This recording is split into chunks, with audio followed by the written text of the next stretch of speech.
Hey guys, it's Soulzen. It's been a while since I made a video, and I know what you're thinking. You read the title and saw the word review, and now you're questioning, what's going on?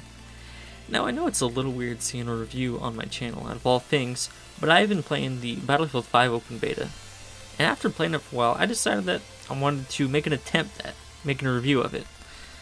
Now, let me first say that I'm not going to touch on any of the controversies surrounding this game. I'm here to talk about gameplay, nothing else. I'm not a political channel, I'm not here to push my beliefs, and with that out of the way, this is my opinion. I haven't done a review before, so I apologize if this isn't up to standard, but I've tried my hardest to make it at least watchable.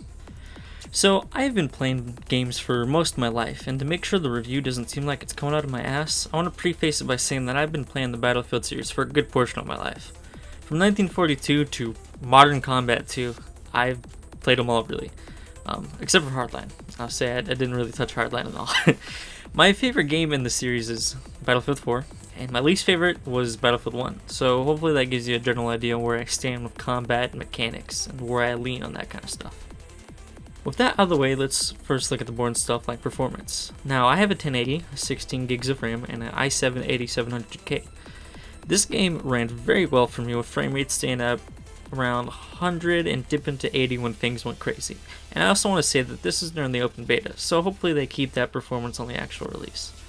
Now for the other parts of the game like the ping, it was a little iffy. Most of the time it worked for me, but there are points here and there where either my character would freak out, and I teleport a little bit, that desync, or the enemies would just my bullets wouldn't register or they'd teleport, but that might have been on my end more than anything, I don't know. There were of course glitches, being that it is a beta. For example, one that got me was that I was downed and decided to bleed out. Right as I bled out though, someone on my squad decided to revive me and I was stuck there, unable to do anything while I looked at the deploy menu. That was the most common bug for me. I found myself screaming at my teammates a lot, don't revive me, just because I didn't want to fall into that bug. Another game-breaking one was my squad would join a game and we would just be stuck in a loading screen, a black screen, and it only happened like once or twice, but when it happened it was really annoying because you'd have to quit out the game and then relaunch it. The last one that really bothered me too was sometimes we would get in the match and it would just kick us out for no reason. We don't know why. Sometimes we would just join and it would kick us out. It was really weird and really annoying. Other than that, I had around 2 crashes over the course of my gameplay, and I played about 13 hours, so 2 crashes out of 13 hours ain't so bad, Now during this beta, we had access to about 4 guns for each class besides Recon, which had 3. With each gun, you can customize anything from the barrel to the stock, to even the magazine, and each weapon has an upgrade path as well. That you can change anything from decrease in the vertical recoil or add a bayonet to the front of your rifle. Overall, it's not a deep system, but it gets the job done. Most weapons have 2 separate trees that you can choose from. I was able to upgrade my STG-44 with a few options like faster bullets, steady aim, etc. It's nice that you can do that, seeing how you can't really do much in the way of added modifications like you could in 4 and 3, seeing how this is World War II. Now, there were also camos you could choose in the game, but they weren't really out there, They were very grounded in reality, which I actually sort of liked. And I didn't really care for most of them, to be honest. One was very rusted, I don't know why would someone choose that. But one I did like was the Night Ops, which would add wraps around your gun whenever you would choose the barrel or something, and I just thought that was really cool. I looked very tactical with it. I put it on my Lee Enfield, and I was really proud of my gun. Let's look at the classes of Battlefield 5. Now, it still has the series' famous class choices, and out of the 4, support was the only one I didn't care for, but I've never cared for support in the first place, and LMGs aren't my kind of gun. Now I got to rank 9 with Assault, which unlocks semi-auto rifles like the Gewehr and 1A1 Carbine, and if I had ranked it up one more time, I would have had the Turner. Now I primarily used the STG-99 on the Assault class because I prefer full auto weapons over semi, but that 1A1 Carbine was actually fun to use. The Gewehr was fine, but I had issues with the recoil and just didn't enjoy using it. Now the gadgets of the Assault class consisted of Dynamite and a Panzerfaust, which are used for taking out tanks and half-tracks. Out of all the classes though, Recon was the other class that I played quite a bit, and the sniping in that game was really fun, when it worked. I don't know if it was just me, but it was hard to tell how high or low I had to aim to account for bullet drop. It seemed to me that there was very little bullet drop, but then I would aim at the head and I would miss, and overall it was just sort of confusing. But when it did work, I hit my shots. It was quite satisfying. The recon class is like previous installments with the spawn beacon and the bouncing Betty mine. The weapons the class had were a Lee Enfield, a ZH-29, and the last being a Kar 98K. I found the Lee Enfield to be very effective. When I had it completely upgraded, it was a monster. I didn't use the ZH-29, but seeing how many times I was killed by it, it seems viable. Now, I didn't get to use the Kar 98K much, but the much that I did use of it was really fun. It's the endgame rifle of the beta, and it felt like it was, because that thing kicked. Now, the last class that I really played was the medic class, which had a fun kit. So besides the obvious ability of healing people, it had the ability of reviving anyone in a down state, and you could do it quicker than anyone else. The weapons are all SMGs, and I used all of them at least once. The Sten is the first and was really fun to use. You could kill people pretty easily with it. You could also hipfire pretty reliably with it. The next gun was the Suomi, which was garbage. It did less damage than the Sten, and the only thing it had over the Sten was fire rate. The EMP afterwards was a lot better though. It was very accurate, did good damage, and you could hipfire even more reliably than the Sten. The last one was the MP40, and that was the god of SMGs. I used it maybe twice, but damn, when I used it, it was amazing. It might even be a little overpowered. It had like no recoil and really good accuracy with damage to the boot. Now I know I didn't touch the sport class, but it seems the weapons in the class are very viable to say the least. The brand, according to my friend, was a beast, and the shotgun you got at the end of the class was insane. The M30 Drillin is a 3-barreled shotgun. 2 barrels are dedicated to shotgun shells, and the 3rd barrel is a rifle barrel. You can kill anyone from almost short to medium range with that shotgun, and as the beta came to an end, I saw more and more people using it. Overall, besides support, I enjoyed the guns of the classes and felt they were really fun to use. I also want to mention the sidearms in the game. You had the Ruby and the P38 pistol. Now the Ruby was garbage. Compared to the P38, in my opinion, it was just really underpowered.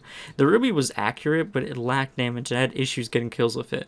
The P38 though was really effective if you hip fired, because the aiming down with it, like, it was hard to use, but the accuracy on it was really good, so you just hip fired, there you go, you got kills.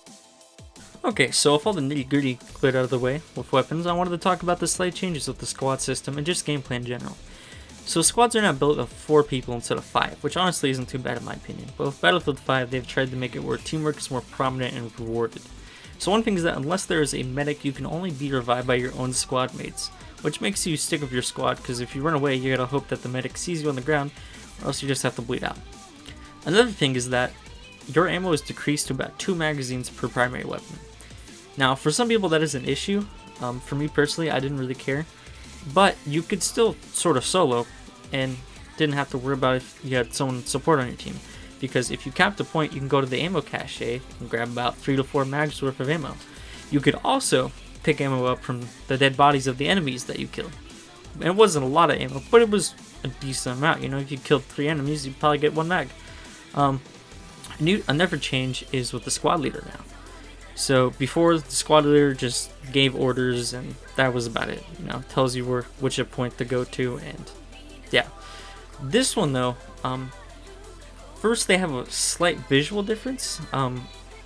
Everyone, you know, looks the same, except with the squad leader they have a big radio on their back, which makes sense because they're the one giving the orders, which I thought was pretty cool. I don't think any upper games did this, but I just found out in Battlefield 5 that they did it by someone pointing it out to me, and when I noticed that, I thought that was pretty cool. Another thing with them though is that they get a special gadget that no one else in the squad gets.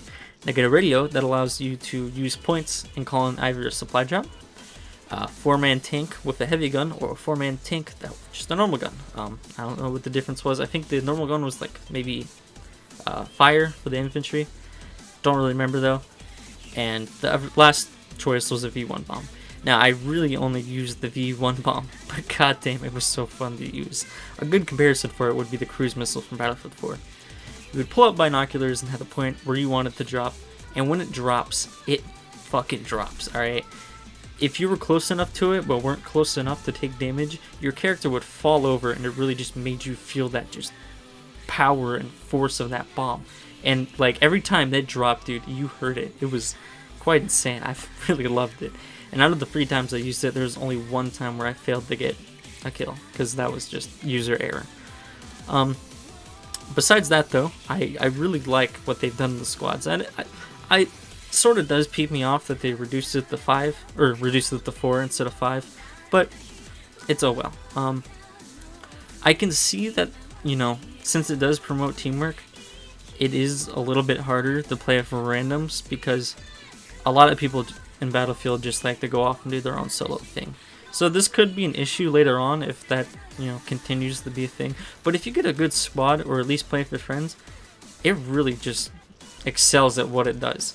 So another aspect of the gameplay I want to add as well is that you can build now. I don't know if they had this in Battlefield 1, and they definitely didn't have it back in Battlefield 4 and 3 and stuff. But you can build like barricades and sandbags and stuff like that now. Like, let's say a building gets destroyed, you know, like some of the walls get destroyed or something like that. You could put up like wood barricades or sandbags so you have extra cover.